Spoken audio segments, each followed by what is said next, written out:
Welcome to Inspire Academy Dharwad. ಇವತ್ತು ನಾವು ನಿಮಗೆ ಒಂದು ವಿಚಾರ ಹೇಳಲಿಕ್ಕೆ ಇಷ್ಟಪಡ್ತೀನಿ. ಭಾಳ ಇಂಪಾರ್ಟೆಂಟ್ ಇದೆ. ಇವತ್ತಿನ ಜಗತ್ತಿನಲ್ಲಿ ಏನಿದೆ, ಗ್ಲೋಬಲೈಸ್ಡ್ ಎಕಾನಮಿಯಲ್ಲಿ ಏನು ಬೇಕಾಗಿದೆ ಅನ್ನೋದನ್ನು ನಾನು ಇವತ್ತು ಮಾತಾಡ್ತೀನಿ. ಅದಕ್ಕಿಂತ ಮುಂಚೆ let me introduce my self. ನನ್ನ ಹೆಸರು ರೋಹನ್ ಯೋನಾಥನ್ ಅಂತೇಳಿ. ನಾನು ಇಂಗ್ಲೀಷ್ ಟ್ರೈನರ್. ಅದ್ರ ಜೊತೆಲಿ ನಾನು ಸಾಫ್ಟ್ ಸ್ಕಿಲ್ಸ್ನು ಟ್ರೈನ್ ಮಾಡ್ತೀನಿ ಹಾಗೂ ಸಾಕಷ್ಟು ಸ್ಕೂಲ್ ಕಾಲೇಜ್ಗಳಲ್ಲಿ ಪ್ರೋಗ್ರಾಮ್ ಮಾಡ್ತೀನಿ. ಇನ್ಸ್ಪೈರ್ ಅಕಾಡೆಮಿ ಏನಿದೆ ಇದು ಸಾಕಷ್ಟು ಕಡೆ ಆಲ್ಮೋಸ್ಟ್ ಅಲ್ಲೂ ಟ್ರೈನಿಂಗ್ ಪ್ರೋಗ್ರಾಮ್ಗಳನ್ನು ಮಾಡ್ತಾ ಇದೆ. ಅಂದರೆ ಇಲ್ಲೇ ಧಾರವಾಡದಲ್ಲೇ ಇದೆ. ಹಾಗೆ ಸ್ಕೂಲ್ ಅವ್ರಿಗೂ ಮತ್ತು ಕಾಲೇಜ್ ಅವ್ರಿಗೂ ಈ ಪ್ರೋಗ್ರಾಮ್ಗಳನ್ನು ಮಾಡಲಾಗ್ತಿದೆ. ಎಸ್ಪೆಷಲಿ ಇವತ್ತಿನ ವಿಚಾರ ನಾನು ಹೇಳಬೇಕಂದ್ರೆ, ನಂಬರ್ 1, ಇವತ್ತು ಇಂಗ್ಲೀಷ್ ಯಾಕೆ important, why English is important nowadays ಅನ್ನೋದಕ್ಕಿಂತ ನೀವು ನೋಡ್ತಾ ಇದ್ದೀರಾ ಗ್ಲೋಬಲೈಸ್ಡ್ ಎಕಾನಮಿ ಇದೆ. ಯಾಕಂದರೆ before it was totally different. Scenario ತುಂಬ ಬೇರೆಯೇ ಇತ್ತು. ಯಾಕಂದರೆ ನಾವು ನೋಡ್ತಾ ಹೋದಂಗೆ ಆಫ್ಟರ್ 2015 ಅದಾದ ನಂತರ ಎಸ್ಪೆಷಲಿ ಎಲ್ಲೇ ಹೋದರೂ ನಮಗೆ ಇಂಗ್ಲೀಷ್ ಬೇಕಾಗಿದೆ. ಈಗ ಸ್ಕೂಲ್ಗಳಲ್ಲಿ ನೋಡಬಹುದು, ಕಾಲೇಜ್ಗಳಲ್ಲಾಗಿರ್ಬೋದು, ಅವರೆಲ್ಲ ಇಂಗ್ಲೀಷ್ ಮೀಡಿಯಮ್ ಓದ್ತಿರ್ತಾರೆ, ಕೆಲವೊಬ್ಬರು ಕನ್ನಡ ಮೀಡಿಯಮ್ ಓದ್ತಿರ್ತಾರೆ. ಆದರೂ ಅವ್ರಿಗೆ ಡಿಗ್ರಿ ಮುಗಿಸಿದ ನಂತರ ಬರೀತಾರೆ, ಆದರೆ ಮಾತಾಡಲಿಕ್ಕೆ ಸಾಕಷ್ಟು ಕಷ್ಟ ಆಗ್ತದೆ. ಸೊ ಅದಕ್ಕಾಗಿ ಈ ಒಂದು ಕಾನ್ಸೆಪ್ಟ್ ಹೇಳಲಿಕ್ಕೆ ನಾನು ಬಯಸಲಿಕ್ಕೆ ಇಷ್ಟಪಡ್ತೀನಿ. ಯಾಕಂದರೆ ನಂಬರ್ 1, ಇಂಗ್ಲೀಷ್ ಅನ್ನೋದು ಇವತ್ತಿನ ಜಗತ್ತಲ್ಲಿ ಎಷ್ಟು ಇಂಪಾರ್ಟೆಂಟ್ ಆಗಿದೆ ಅಂತ. ನಾವು ಕನ್ನಡವನ್ನು ಮಾತಾಡ್ತೇವೆ, ಕರ್ನಾಟಕದಲ್ಲಿ ಮಾತಾಡ್ತೇವೆ, ಹಾಗೂ ನಾವು ರೀಚ್ ಆಗಬೇಕಂದ್ರೆ ಸಾಕಷ್ಟು ಜನಕ್ಕೆ ಏನು ಕರ್ನಾಟಕದಲ್ಲಿ ಕನ್ನಡವನ್ನು ಮಾತಾಡ್ತೇವೆ. ಹಾಗೆ ನಮಗೆ ಬೇರೆ ಲ್ಯಾಂಗ್ವೇಜು ಹಿಂದಿ ಮಾತಾಡ್ತೇವೆ, ನಾರ್ತಲ್ಲಿ ಹೋದರೆ ಹಿಂದಿ ಮಾತಾಡ್ಬೋದು. ಆದರೆ ಗ್ಲೋಬಲೈಸ್ಡ್ ಏನಿದೆ ಅಂದರೆ ಇದು ಗ್ಲೋಬಲಿ ಅಕ್ಸೆಪ್ಟೆಡ್ ಲ್ಯಾಂಗ್ವೇಜ್ ಆಗಿರೋದ್ರಿಂದ ಎಲ್ಲರೂ ಮಾತಾಡಬೇಕಂದ್ರೆ, ಅಂದರೆ ಎಲ್ಲರನ್ನೂ ರೀಚ್ ಮಾಡಬೇಕಂದ್ರೆ ನಮಗೆ ಇಂಗ್ಲೀಷ್ ಬೇಕಾಗಿದೆ.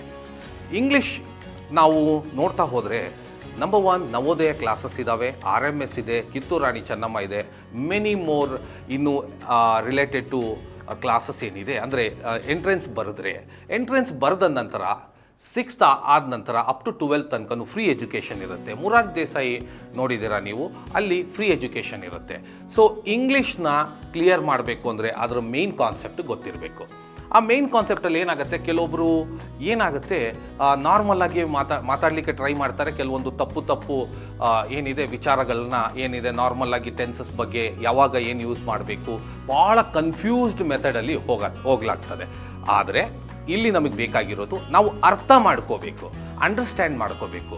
ನಾವು ಎಲ್ಲ ಕಡೆ ನಾವು ಹೋಗಿ ಮಾತಾಡಬೇಕು ಮತ್ತು ಅದನ್ನೇ ನಾವು ರೀಡಿಂಗಲ್ಲೂ ಬರೀಬೇಕು. ಅಂದರೆ ಅದರ ಅಂಡರ್ಸ್ಟ್ಯಾಂಡ್ ಮಾಡಿಕೊಂಡ್ರೆ, ಅದನ್ನು ನೀವು ಸರಿಯಾಗಿ ಅರ್ಥೈಸ್ಕೊಂಡ್ರೆ ತುಂಬ ಈಸಿಯಾಗಿ ನೀವು ಅದನ್ನು ಬರಿಬೋದು. Along with that you can speak in English. So ಈ ಸ್ಟೂಡೆಂಟ್ಸ್ ಒಂದು ಯಾಕೆ ನಾವು 5ನೇ ಕ್ಲಾಸು ಇವರಿಗೆ ನಾವು ಕೋಚಿಂಗ್ ಕೊಡಬೇಕು ಅಂದರೆ 6ನೇ ತರಗತಿಯಿಂದ ಎಲ್ಲ ಫ್ರೀ ಇರೋದರಿಂದ ಮೊರಾರ್ಜಿ ದೇಸಾಯಿ ಆಗಿರ್ಬೋದು, ಕಿತ್ತೂರು ರಾಣಿ ಚೆನ್ನಮ್ಮ ಸ್ಕೂಲ್ಸ್ ಆಗಿರಬಹುದು, RMS ಆಗಿರಬಹುದು, ಬೇರೆ ಏನು ಸ್ಕೂಲ್ಸ್ ಏನಿದೆ, ಸೈನಿಕ್ ಸ್ಕೂಲ್ಸ್ ಏನಿದೆ, ಇಲ್ಲಿ ಆಲ್ಮೋಸ್ಟ್ ಆಲ್ ಅವರು ನೆಕ್ಸ್ಟು 6th ಇಂದ ಅಪ್ ಟು 12th ತನಕ ಫ್ರೀ ಇರುತ್ತೆ. ಸೊ ಇವರಿಗೆ ಬೇಸಿಕ್ ಕಾನ್ಸೆಪ್ಟ್ ಕೊಟ್ಟರೆ ಅವರು ನೆಕ್ಸ್ಟ್ ಅಪ್ಕಮಿಂಗ್ ಡೇಸಲ್ಲಿ ಅವರು ಇಂಗ್ಲೀಷ್ ಮಾತಾಡಲಿಕ್ಕೂ ಆಗ್ತದೆ, ಜೊತೆಗೆ ಅವ್ರ ಎಕ್ಸಾಮ್ ಕ್ಲಿಯರ್ ಮಾಡಿ ಎಜುಕೇಷನ್ನು ಸುಲಭವಾಗಿ ಆಗಲಿಕ್ಕೆ ಆಗ್ತದೆ. ಸೊ ಅದಕ್ಕಾಗಿ ನಾವು ಈ ಒಂದು ಇನ್ಸ್ಪೈರ್ ಅಕಾಡೆಮಿಯಿಂದ ಈ ಥರ ಒಂದು ಕಾನ್ಸೆಪ್ಟ್ ತಂದು ಅವರಿಗೆ ಅನುಕೂಲ ಆಗಲಿ ಅಂತ ಕ್ಲಾಸಸನ್ನು ಮಾಡಲಿಕ್ಕೆ ನಾವು ಪ್ರಾರಂಭ ಮಾಡ್ತಾ ಇದ್ದೀವಿ. ಹಾಗೆ ನಾನು ಇವ್ರ ಜೊತೆಲಿ ಅಸೋಸಿಯೇಟ್ ಇದ್ದೀನಿ. That's why I'm going to speak about this, because nowadays whenever you go to school or college days or anywhere in the MNC company, if you want to go outside also, you must need English. So ಅದಕ್ಕಾಗಿ ನಾವು ಈ ಒಂದು ಕ್ಲಾಸನ್ನು ಪ್ರಾರಂಭ ಮಾಡ್ತಾ ಇದ್ದೀವಿ. ಅದರ ಜೊತೆಲಿ main ಏನಂದರೆ ಸಮ್ಮರ್ ಕ್ಯಾಂಪ್. ಸೊ ಸಮ್ಮರ್ ಕ್ಯಾಂಪ್ದೇನಿದೆ ಅದು ಭಾಳ ಮುಖ್ಯ. ಯಾಕಂದರೆ ಒಂದು 2 months ಪ್ರೋಗ್ರಾಮ್ ಇರುತ್ತೆ. ಆ 2 months ಅನ್ನೋದಕ್ಕಿಂತ ಹಾರ್ಡ್ಲಿ 45 days ಪ್ರೋಗ್ರಾಮಲ್ಲಿ ನೀವು ಎಲ್ಲದನ್ನು ಕಲಿತೀರಾ. ಮ್ಯಾಥ್ಸ್ ಕಲಿತೀರಾ, ಸೈನ್ಸ್ ಕಲಿತೀರಾ, ಅದರ್ ನಿಮ್ಮ ಅಕಾಡೆಮಿಕ್ಸ್ ಏನಿದೆ ಅದನ್ನೆಲ್ಲ ಕಲಿತಾ ಹೋಗ್ತೀರಾ. ಆದರೆ ಇಲ್ಲಿ ಬೇಕಾಗಿರೋದು ಜೀವನಕ್ಕೆ ಬೇಕಾಗಿರುವಂತಹ ಒಂದು ಕಾನ್ಸೆಪ್ಟ್ ಏನಂದರೆ ಕಮ್ಯುನಿಕೇಟಿವ್ ಇಂಗ್ಲೀಷು. ಅದ್ರ ಜೊತೆಗೆ ನೀವು ಎಕ್ಸಾಮ್ ರಿಲೇಟೆಡನ್ನು ಕಲಿತೀರಾ. ಬಟ್ ಕಮ್ಯುನಿಕೇಟಿವ್ ಇಂಗ್ಲೀಷ್ ಏನಿದೆ nowadays it plays a vital role wherever you go. ಅದಕ್ಕಾಗಿ ಈ ಒಂದು ಕ್ಲಾಸಸ್ಸನ್ನು ನಾವು ಕೈಗೊಳ್ತಾ ಇದ್ದೇವೆ. ಅದರ ಮೂಲಕ ಏನಂದರೆ ನಿಮಗೆ ಜಾಬ್ ಅಪಾರ್ಚುನಿಟೀಸು ಜಾಸ್ತಿ ಇರುತ್ತೆ. ರಿಲೇಟೆಡ್ ಟು SSC ಆಗಿರ್ಬೋದು, UPSC ಬರೀಬೇಕಾದ್ರೆ ಇಂಗ್ಲೀಷ್ ಹೆಲ್ಪ್ ಆಗುತ್ತೆ. ಎಕ್ಸಾಮ್ ರಿಲೇಟೆಡ್ ಆಗಿರ್ಬೋದು, ಜಾಬ್ ರಿಲೇಟೆಡ್ ಆಗಿರ್ಬೋದು, ನಿಮ್ಮ ಲೈಫ್ ರಿಲೇಟೆಡ್ ಆಗಿರ್ಬೋದು, ಎಲ್ಲವನ್ನು ನಾನು ತೆಗೆದುಕೊಂಡಾಗ English is must. Nowadays you have to learn, you must learn English. ಅದಕ್ಕಾಗಿ ಸ್ಟೆಪ್ಪಿಂಗ್ ಸ್ಟೋನ್ ಅಂತ ಹೇಳ್ತೀವಲ್ಲ, 5ನೇ ತರಗತಿಯಿಂದನೇ ನೀವು ಪ್ರಾರಂಭ ಮಾಡ್ಕೊಂಡ್ಬಿಟ್ರೆ ನಿಮಗೆ ಕಲೀಲಿಕ್ಕೆ ಅನುಕೂಲ ಆಗುತ್ತೆ, ಮುಂದೆ ನಿಮಗೆ ಈಸಿ ಆಗ್ತದೆ. ಅದೇ ನಾನು ನಂತರ ಕಲಿತೀನಿ ಅಂತ ಹೇಳಿದ್ರೆ ತುಂಬ ಕಷ್ಟ ಆಗ್ತದೆ. So let's speak about one thing, that is ಒಂದು ಕೋಟ್ ಇದೆ. ಆ ಕೋಟ್ ಏನಂದರೆ, never postpone your happiness and learnings. ಹ್ಯಾಪಿನೆಸ್ನ ಪೋಸ್ಟ್ಪೋನ್ ಮಾಡಬಾರ್ದು, ಆ್ಯಸ್ ವೆಲ್ ಆಸ್ ಲರ್ನಿಂಗ್ಸ್ನೂ ಪೋಸ್ಟ್ಪೋನ್ ಮಾಡಬಾರ್ದು. ಅದಕ್ಕಾಗಿ ಈಗಿಂದನೇ ನೀವು ಪ್ರಾರಂಭ ಮಾಡಿಕೊಂಡ್ರೆ ಇಂಗ್ಲೀಷ್ ಕಲೀಲಿಕ್ಕೆ ತುಂಬ ಅನುಕೂಲ ಆಗ್ತದೆ. ಆ ಕಲಿಯೋದ್ರ ಮೂಲಕ ನೀವು ಸಾಕಷ್ಟು ಜನನ ರೀಚ್ ಮಾಡ್ಬೋದು, ಎಕ್ಸಾಮ್ನೂ ನೀವು ಚಲೋ ಮಾಡ್ಬೋದು. ಚೆನ್ನಾಗಿ ನೀವು ಓದಿದ್ರಂದರೆ ಎಕ್ಸಾಮ್ ಸ್ಕೋರು ಮಾಡ್ಬೋದು. ನೀವು ನೆಕ್ಸ್ಟ್ MBBSಗೆ ಹೋಗ್ಬೇಕಂದ್ರೆ, ಇಂಜಿನಿಯರಿಂಗ್ ಹೋಗ್ಬೇಕಂದ್ರೆ, ಅಥವಾ MBA ಮಾಡಬೇಕಂದ್ರೆ, ಮಾರ್ಕೆಟಿಂಗ್ ಫೀಲ್ಡಲ್ಲಿ ಹೋಗ್ಬೇಕಂದ್ರೆ, ಅಥವಾ ನೀವು ಎಲ್ಲಾದರೂ ಹೋಗ್ಬೇಕಂದ್ರೂ ಮ್ಯಾಕ್ಸಿಮಮ್ ಪೀಪಲ್ನ ರೀಚ್ ಮಾಡಬೇಕಂದ್ರೆ ನಿಮಗೆ ಇಂಗ್ಲೀಷ್ ಬೇಕಾಗಿರುತ್ತೆ. So English is important. Anything learned with a pleasure is learn to full measure. ಇಷ್ಟಪಟ್ಟು ಕಲೀರಿ, ಕಷ್ಟಪಟ್ಟು ಕಲಿಬೇಡ್ರಿ.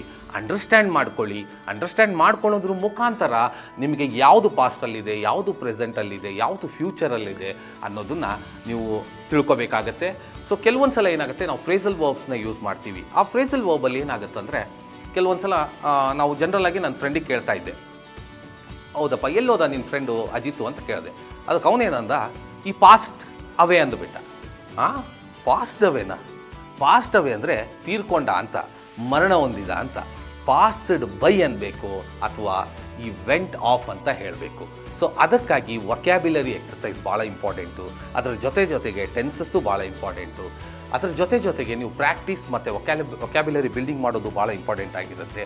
ಓವರ್ ಆಲ್ ಇನ್ಸ್ಪೈರ್ ಅಕಾಡೆಮಿಯಿಂದ ಇದನ್ನು ನಾವು 100% ನಾವು ಆಲ್ಮೋಸ್ಟ್ ಅಲ್ಲೂ ಹುಡುಗರಿಗೆ ರೀಚ್ ಆಗಲಿಕ್ಕೆ ನಾವು ಟ್ರೈ ಮಾಡ್ತಾ ಇದ್ದೀವಿ. ಸೊ ಈ ಚಾನಲ್ನ ಸಬ್ಸ್ಕ್ರೈಬ್ ಮಾಡಿ, ಹಾಗೆ ನಮಗೆ ಸಪೋರ್ಟ್ ಮಾಡಿ ಅಂತ ಕೇಳ್ಕೊತಾ ಇದ್ದೀನಿ.